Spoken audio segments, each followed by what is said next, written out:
គ្មានសល់អ្វីឡើយក្នុងជីវិតមិនដឹងត្រូវគិតធ្វើយ៉ាងណាខ្ញុំដើរខុសផ្លូវពាលាមិនស្ដាប់ម៉ាក់ប៉ាទូមានប្រដៅជាប់ឈ្មោះជាមនុស្សក្រៅសង្គម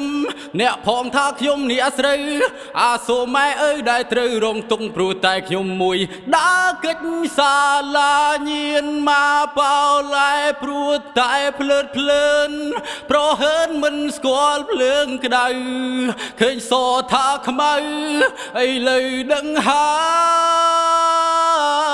យរូកូនខហើយរូកូនខហើយសុំតោគ្រប់យ៉ាងដែលកូនប្រុសបានសាងលើអ្នកមានគុណ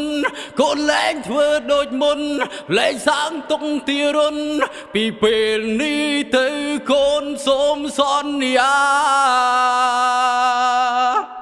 ទោះបីស្លាប់ទៅក៏នៅចាំពាក្យម៉ែផ្ដែផ្ដាំថែរក្សា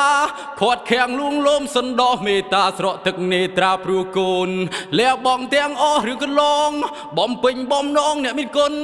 ខំកសាងខ្លួនឲ្យល្អស័ក្តិសមនៅក្នុងជីវិតដើរកិច្ចសាលាញៀនមកបោឡែព្រោះតែភ្លើតភ្លើនប្រហើនមិនស្គាល់ភ្លើងក្តៅឃើញសថាខ្មៅឥឡូវដឹងហើ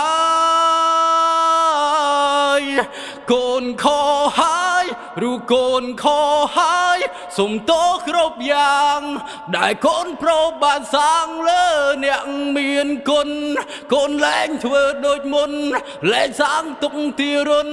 ពីពេលនេះទៅកូនសូមសន្យាកូនខហើយរូកូនខ